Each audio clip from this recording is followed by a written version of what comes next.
बछुरी बछुरीलाई नेपाली भाषामा हतियार भनिन्छ भने अङ्ग्रेजी भाषामा यसलाई वेपन भनिन्छ।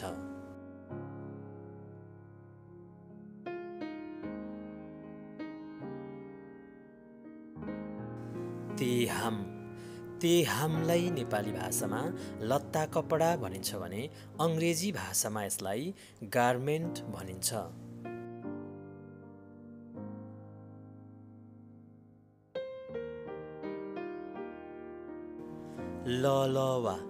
ललवालाई नेपाली भाषामा गरगहना भनिन्छ भने अङ्ग्रेजी भाषामा यसलाई अर्नामेन्ट भनिन्छ।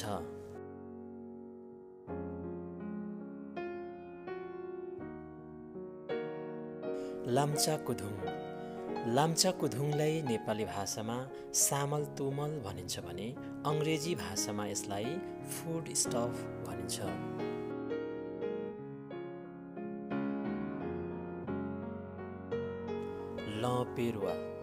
लपेरुवालाई नेपाली भाषामा पशु भनिन्छ भने अङ्ग्रेजी भाषामा यसलाई एनिमल भनिन्छ।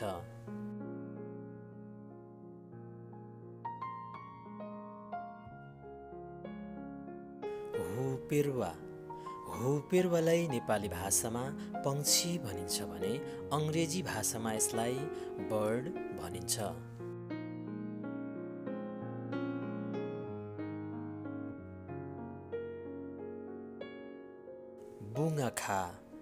बुङ्गाखालाई नेपाली भाषामा बगैँचा भनिन्छ भने अङ्ग्रेजी भाषामा यसलाई फ्लावर गार्डन भनिन्छ।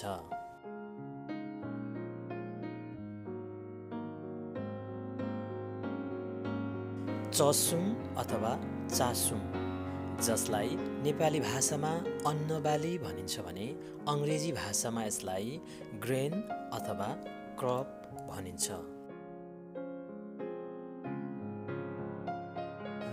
चसिरुसी अथवा चासिरुसी जसलाई नेपाली भाषामा फलफुल अथवा कन्दमूल भनिन्छ भने अङ्ग्रेजी भाषामा फ्रुट भनिन्छ।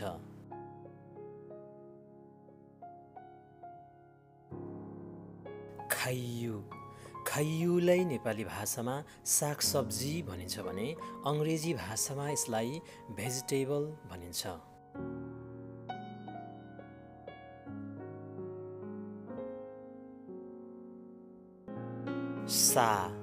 सालाई नेपाली भाषामा खान हुने मासु भनिन्छ भने अङ्ग्रेजी भाषामा यसलाई एडिबल मिट भनिन्छ।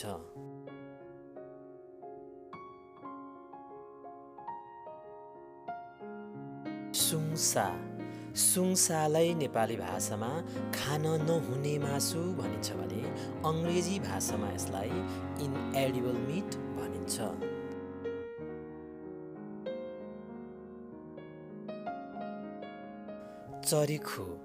चरिखुलाई नेपाली भाषामा बगैँचा भनिन्छ भने जसलाई अङ्ग्रेजी भाषामा गार्डन भनिन्छ।